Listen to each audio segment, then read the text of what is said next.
Nouveau numéro de la MAC des institutions, bonsoir et bienvenue.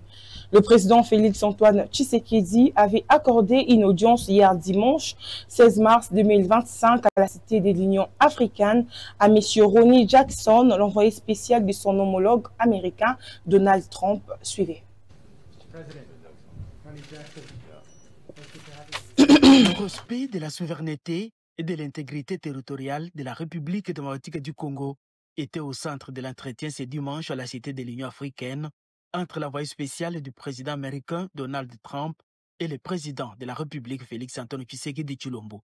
À travers ses premiers déplacements de l'émissaire personnel du président Trump à Kinshasa, on peut penser à la redynamisation d'un partenariat stratégique entre Kinshasa et Washington. Je suis venu pour rencontrer le président, discuter avec lui sur un certain nombre de questions, notamment les questions de l'instabilité qui se passe à l'est du pays. Nous avons discuté, nous voulons travailler ensemble avec le président pour pouvoir mettre fin à cette situation. Je crois que la réunion que nous avons eue a été productive. C'est une de plusieurs réunions que nous allons avoir.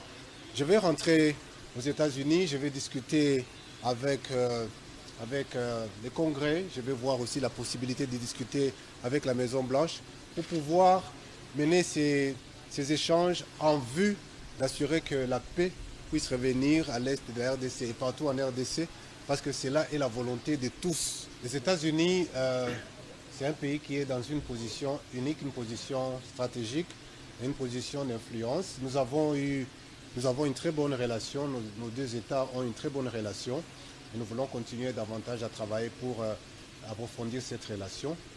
La Maison-Blanche, qui veut s'investir dans le développement de la RDC, souhaite le faire dans un climat de paix afin de promouvoir l'économie congolaise. Nous voulons travailler pour que les entreprises américaines puissent venir investir et travailler ici en RDC.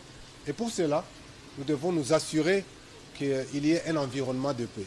Et donc nous allons continuer à travailler avec toutes les parties prenantes. Et je crois que le président et nous-mêmes avons eu ces très bonnes discussions et nous allons faire de sorte à ce que cela puisse continuer pour que la paix puisse être restaurée et de manière permanente ici en RDC pour l'intérêt des États-Unis et pour l'intérêt du Congo, pour le développement économique du pays, parce que l'économie ne peut se développer que lorsqu'il y a un environnement de paix. Restaurer la paix et la dignité de tout Congolais reste l'engagement ferme du président de la République Félix-Antoine Tshisekedi et toutes les voies rationnelles pour y arriver. La Première ministre Judith Suminwa-Tuluka s'est adressée à la population de Bandundu-Ville à la place de la tribune pour annoncer que dès ce mois de mars, le salaire de policiers et militaires seront multipliés par 2 et aussi les gouvernements réservent une prime pour les volontaires qui vont intégrer l'armée. Suivez. Ponango, gouvernement sur base à meeting de Oya président Tolobi Boye. Oyo surtout babengi militaire. Oyo surtout babengi policier à partir à mois de mars, solde est multiplié par 2.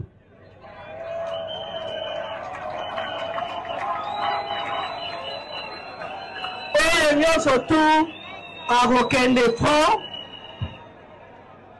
à cause de la peine à prime oyo à Kendeli franc. Potolingite mutu oyo babengi soda ke front azana na souci atikaki mwasi atikaki bana atikaki mobali na sima yangwana tozosala nyonso tu basoda nyonso tu bakota na kati ya caisse nationale oya sécurité pour na administration. Donc bino nyonso tu basoda bokota na kati elingi koloba boroba na kokotize pour na pension na bino ezala et puis pe ba soins de santé et ko kopesama ndenge esengeli.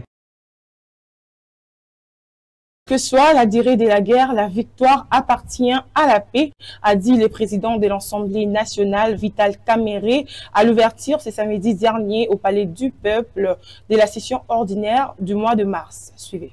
En proie à des violences de tout genre, que quelle que soit la durée de la guerre, la victoire appartient à la paix et elle sera restaurée. Au président de la République, chef de l'État, je voudrais exprimer ces mots, inspirés des Saintes Écritures, du livre des Psaumes, chapitre 32, verset 8, qui dit « Je t'instruirai, je te montrerai la voie que tu dois suivre, je te conseillerai, j'aurai le regard sur toi. » Que le Saint-Esprit vous inspire, Monsieur le Président de la République, et vous guide en ces temps particuliers